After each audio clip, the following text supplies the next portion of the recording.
Good morning. Please turn to page 1676 of the Church Bibles.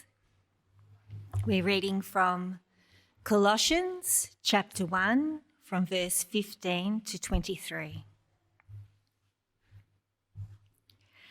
The Son is the image of the invisible God, the firstborn over all creation. For in him all things were created, things in heaven and on earth, visible and invisible, whether thrones or powers or rulers or authorities, all things have been created through him and for him. He is before all things, and in him all things hold together. And he is the head of the body, the church. He is the beginning and the firstborn from among the dead, so that in everything he might have the supremacy. For God was pleased to have all his fullness dwell in him, and through him to reconcile to himself all things, whether things on earth or things in heaven, by making peace through his blood shed on the cross. Once you were alienated from God and were enemies in your minds because of your evil behaviour, but now he has reconciled you by Christ's physical body through death to present you holy in his sight, without blemish and free from accusation. If you continue in your faith, established and firm, and do not move from the hope held out in the gospel, this is the gospel that you heard and that has been proclaimed to every creature under heaven, and of which I, Paul, have become a servant.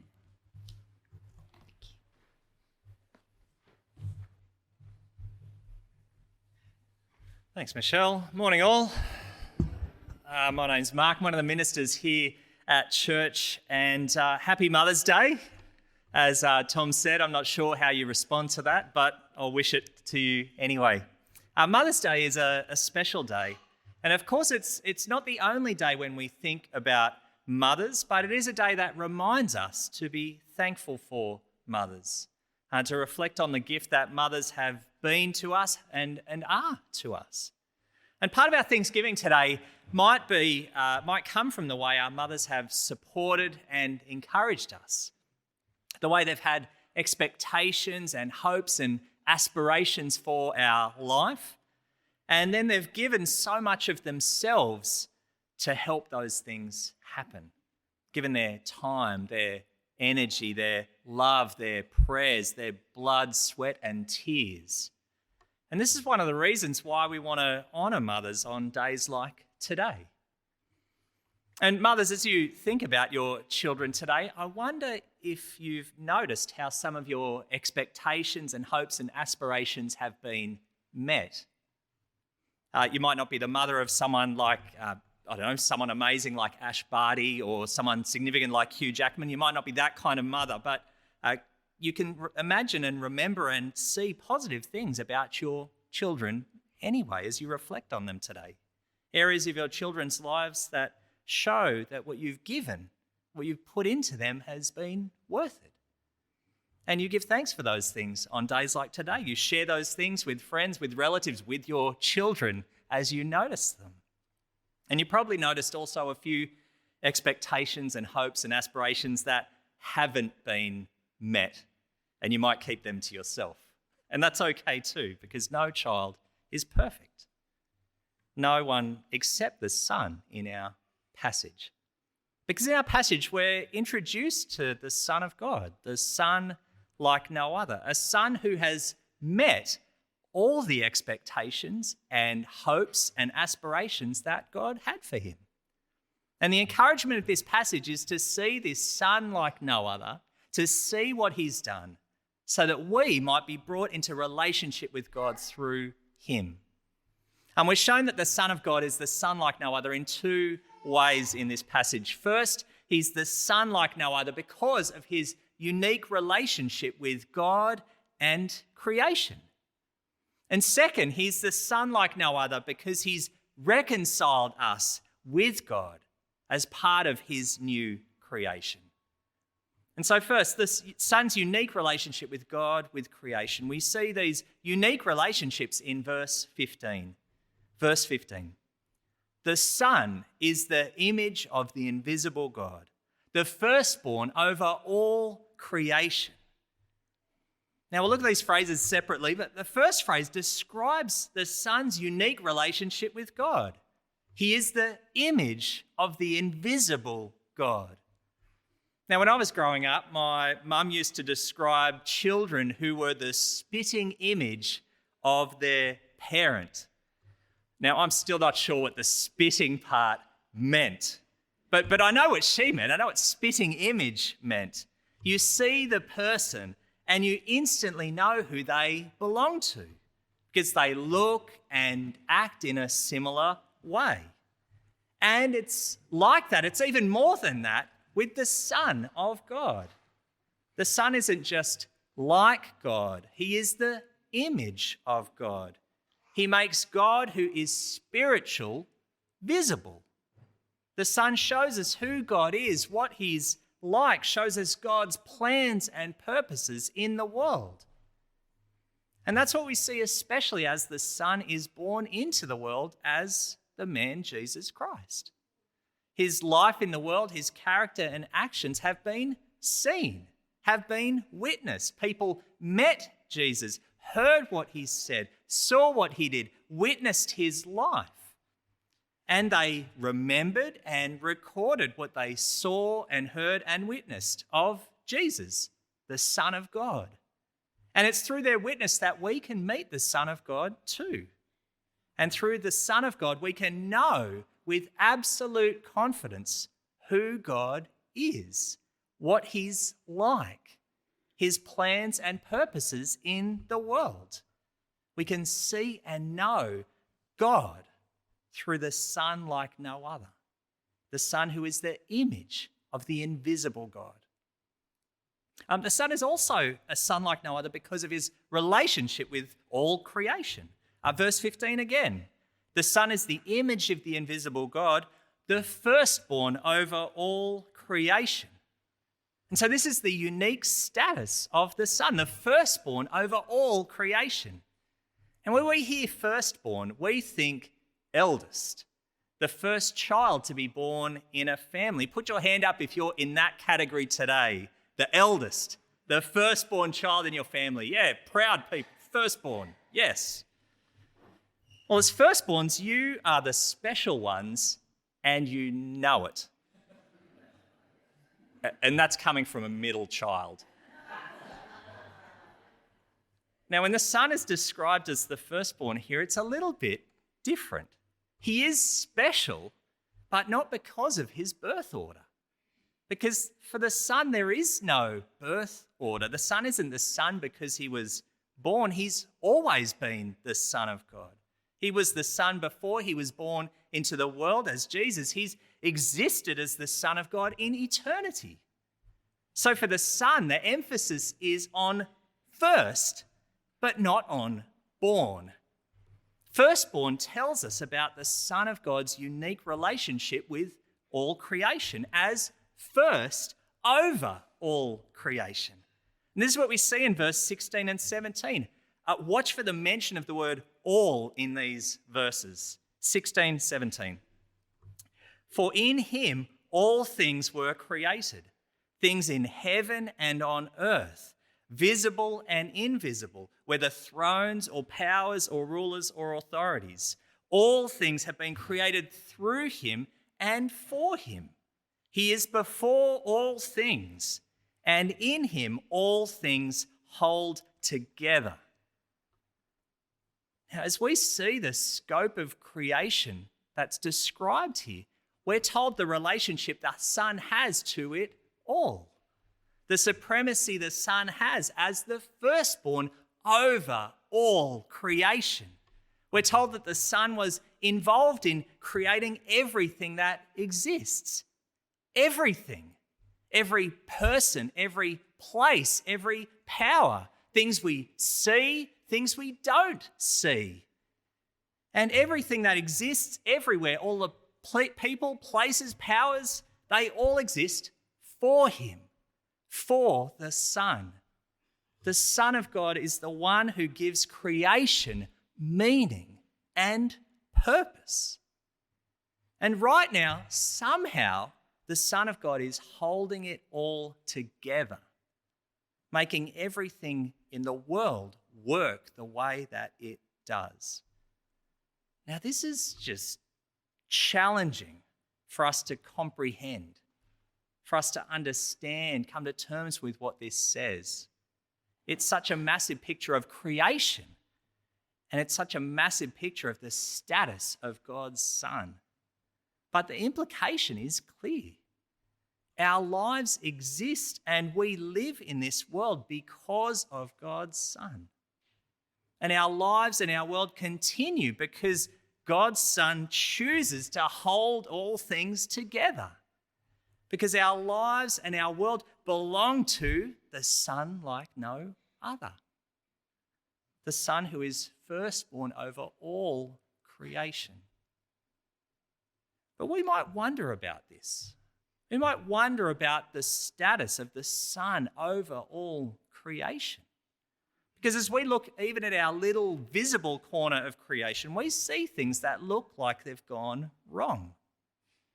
Places and people and powers that look like they're out of control or that we wish were just under a bit more control. And they're people and places and powers that are part of the all things created through the Son. Part of the all things that the Son holds together. And we're not alone in our questions about creation. The sense that things have gone wrong in creation is seen in our passage. And it's shown by the word reconcile. Reconcile, it's a relational word. It describes the need for restoration caused by a lack of peace in a relationship. And our passage shows us that peace, restoration, reconciliation is needed in the relationship between the Creator and his creation. It's needed because of a problem with creation caused by a problem with the way we've treated our Creator. In verse 21, this relational problem is described for us. Verse 21, once you were alienated from God and were enemies in your minds because of your evil behaviour. Now imagine that many of us here today would be uncomfortable with this description being applied to us. We don't want this to describe how we've related to God. We think that most of the time we're close to God or close enough. We're friends with God. Our behaviour's okay with God. I would have been uncomfortable with this kind of description before I became a Christian. As a teenager, my relationship with God was about comparison.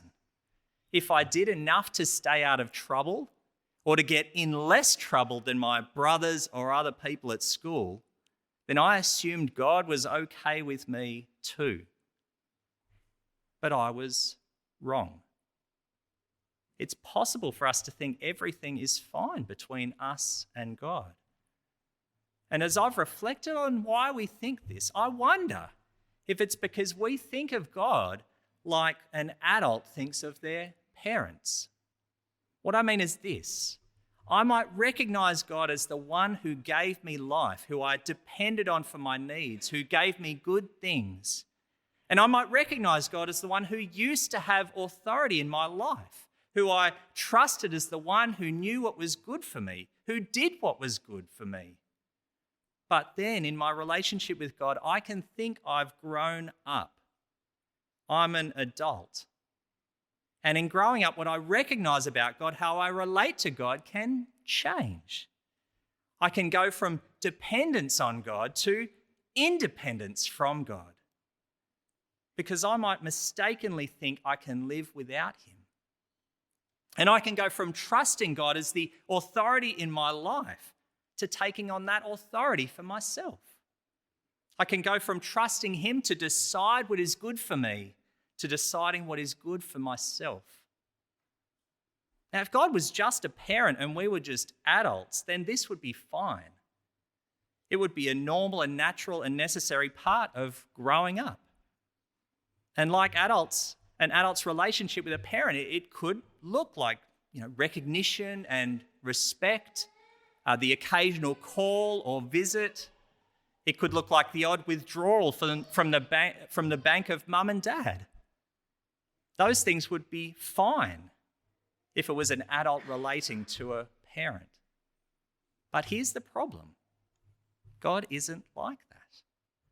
God isn't a parent who cares for us for a time and then sends us on our way. And in our relationship with God, we're not like adults who grow up, who gain independence, who get to decide for ourselves what is good. When we think and act this way with God, we've rejected the reality of our relationship. And God can't be okay with that. He can't be okay with us when we treat him that way. And God is clear about what we deserve for treating him that way. If we've cut ourselves off from our Creator, if we've rejected the reality that our life still comes from him, that we depend on him for everything, if we've rejected the reality that our life is lived under God, then God tells us to expect a punishment that fits our crime. Death. Physical death apart from him at the end of this life, and spiritual death apart from him in eternity. And this is why we need reconciliation with God. Bringing about reconciliation is what the Son of God does. And it's the second way that the Son of God is a son like no other, because he's reconciled us with God as part of his new creation. In verse 19, we're told about his reconciliation of creation. Verse 19, for God was pleased to have all his fullness dwell in him, and through him to reconcile to himself all things, whether things on earth or things in heaven, by making peace through his blood shed on the cross. In his life on earth, the Son of God came into the world as the man Jesus. He stepped into the world that was made through him and for him, the world that he held together. And during his life on earth, the Son showed us what relationship between Creator and creation was meant to be. A relationship of constantly depending on God for everything. A relationship of always trusting and obeying the God who knows and does what is good. And in living out this relationship of dependence, of trust, obedience to God, Jesus, the Son of God, died. Gave his life to bring about peace, restoration, reconciliation between Creator and creation. And this is a peace that isn't seen by us in all creation, but will be seen by us in the new creation. And it's a peace that can be seen by us in Jesus and in all the people who trust him to reconcile us to God. People like us who need reconciliation with God. In verse 21, this reconciliation is what we see. Verse 21, once you were alienated from God and were enemies in your minds because of your evil behaviour. But now he has reconciled you by Christ's physical body through death to present you holy in his sight, without blemish and free from accusation. Now, I imagine that on days like today, we might remember moments of relational pain that we've been through, moments where things went wrong, moments where relationships have never been the same. And they're moments that we wish never happened, moments that we'd like to forget forever. And these moments of relational pain remind us why reconciliation is so rare. But these moments also remind us why reconciliation from God is so precious. Because he loves us, God tells us the truth about his relational pain, the way we were alienated from him and were enemies in our minds because of our evil behaviour against him.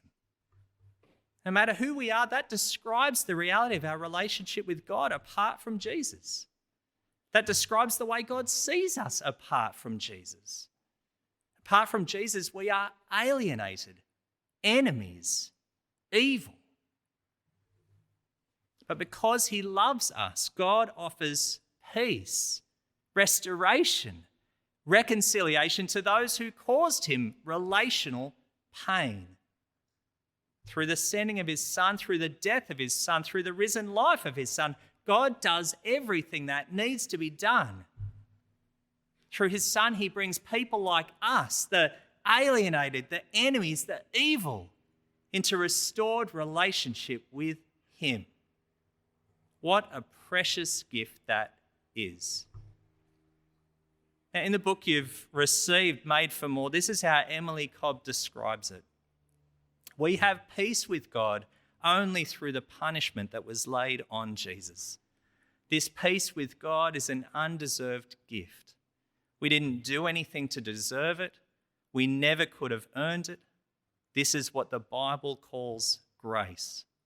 While we are swimming in the mucky water of sin, God saves us, even though we don't deserve anything but judgment and death. It's all because of him offering us grace, what we don't deserve. It's a gift, not a reward. This is the gift of reconciliation that God offers you through his Son, the Son like no other. The Son who has this unique relationship with God as the image of the invisible God. This Son who has this unique relationship with creation as the firstborn over all creation. This is the same Son who died for you to offer you peace, restoration, reconciliation with God. The Son's death has dealt with the punishment that we deserve for how we've treated God. The Son's resurrection has brought people like us to new life, into a restored relationship with God now and in the new creation. So that after our physical death, God will see all those who trust in Jesus the same way as he sees Jesus, as holy in his sight, without blemish, free from accusation. That's reconciliation. That's the restored relationship that God offers you and me through his Son, the Son like no other. In our passage, we've been introduced to this Son, the Son like no other, the Son of God, the Son who's met all the expectations, hopes, and aspirations God had for him, the Son who is the image of the invisible God, the firstborn over all creation, the Son who reconciles us to God. And the encouragement of this passage is to see this Son, to see what he's done, so that we might be brought into relationship with God through him. So let that be my encouragement to you, to each of us today. Come and see this Son like no other. See him by reading the book you've received, by indicating your interest in the Christianity Explored course, by joining us on Sundays as we continue in this letter of Colossians, so that on this Mother's Day, as we think of the love that our mothers have shown to us, their time and energy, their love and prayers, their blood, sweat and tears, we can also give thanks for the love that God has shown us, the life and reconciliation God offers us through his Son, the Son like no other. Now we're going to sing about some of the things that we've heard about Jesus, the Son of God, the Son like no other, in our next song, and it's called Jesus, Strong and Kind. So let's stand and let's sing together.